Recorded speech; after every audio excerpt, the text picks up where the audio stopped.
안녕하세요. 김성길 목사와 함께하는 예수님 이야기 제3단은 예수님의 성품 이야기를 다루고 있습니다. 이 시간에는 예수님의 성품 이야기 25번째 시간입니다.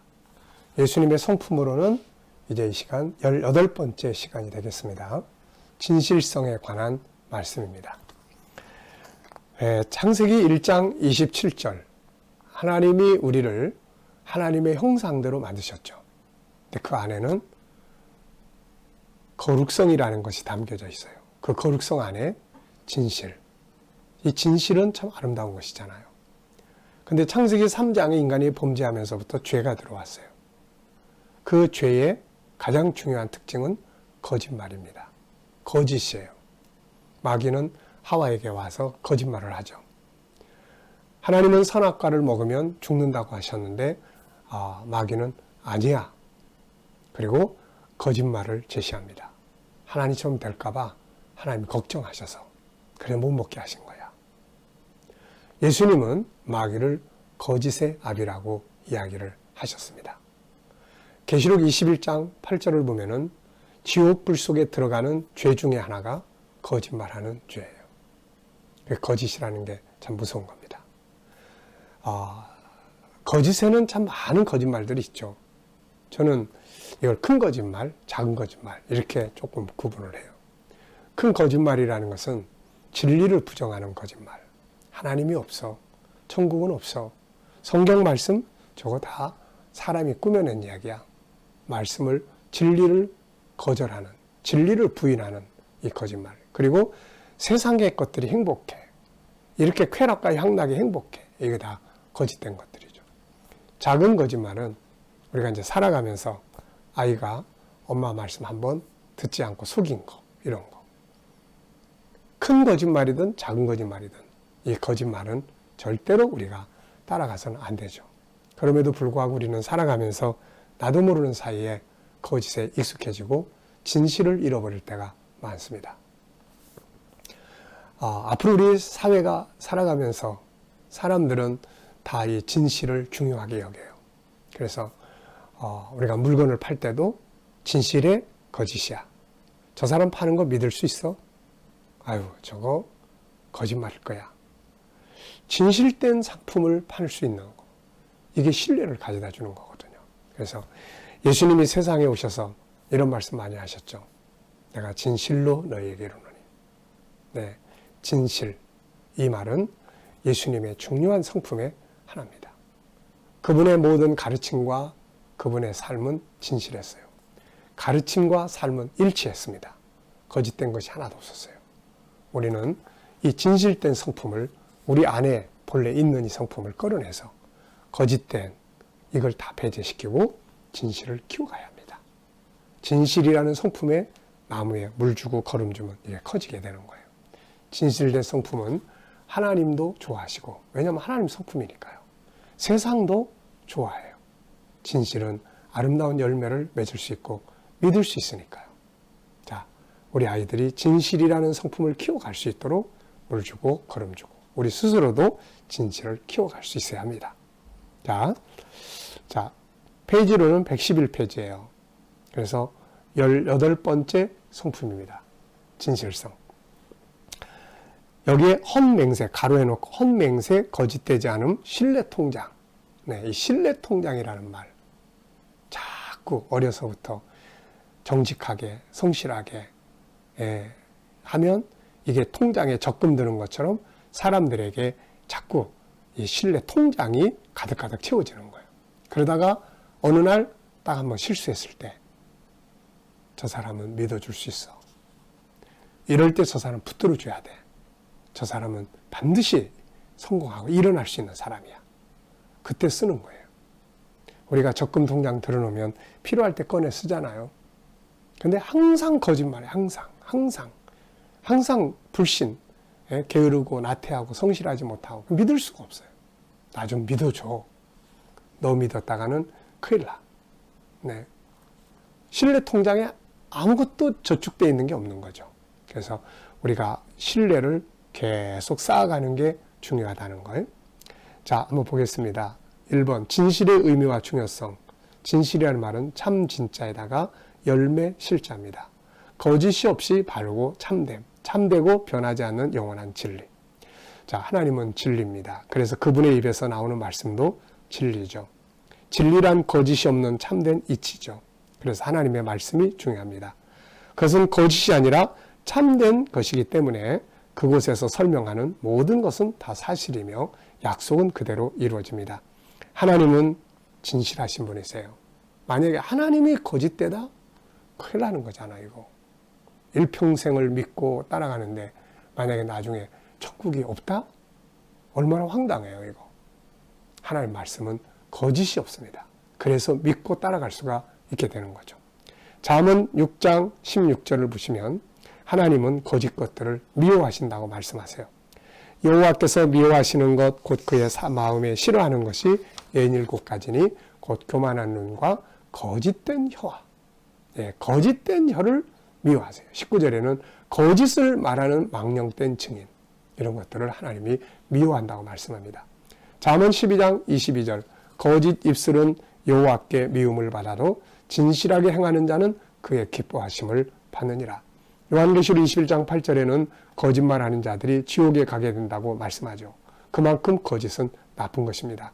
세상도 거짓된 사람을 좋아하지 않아요. 거짓된 사기는 법의 처벌을 받습니다. 거짓말로 남을 모함하는 것은 처벌을 받게 되죠. 그러므로 거짓된 것들을 따라가면 안 되고 거짓된 것이 성장해서는 안 됩니다. 3살 버릇이 80까지 간다는 속담이 있죠. 어린 시절 거짓된 것을 바로 잡지 않으면 후에 사기꾼이 될 가능성이 많죠. 안타깝게도 우리가 사는 세상은 거짓이 너무 난무하고 진실이 사라져버렸어요. 드라마라든지 뭐 이런 거 보면은 그냥 너무 거짓말 많잖아요, 이거. 그런 걸 자꾸 퍼뜨리는 거예요, 이렇게. 거짓말, 자꾸 성장해요, 이거. 그러나 진실이 없는 곳은 결국 무너지게 돼 있습니다. 모래성과 같은 것이죠. 자, 부부 사이에 진실이 없다면 결국 파탄이 오겠죠. 남편이 모르는 아내의 비밀, 아내가 모르는 남편의 비밀. 물론 다 알 수는 없어요. 또 굳이 다 밝힐 필요도 없고 상대방의 비밀을 다 알려고 하지도 말아야 합니다. 그렇지만 지켜야 될 진실성이 있는 거죠. 내가 만약에 내 아내를 사랑하면서 또 다른 여자하고 이렇게 바람피는데 이걸 숨기려고 한다 그러면 이런 건 파탄을 가져오는 거예요. 물질에 있어서 어떤 관계에 있어서 신뢰할 수 없는 관계를 가져서는 안 됩니다. 친구 사이에도 진실이 없다면 관계가 깨지는 거고 사회에서도 국제 무대에서 진실이 없다면 결국은 버림받게 되는 거예요. 글로벌 시대가 더욱 그렇잖아요.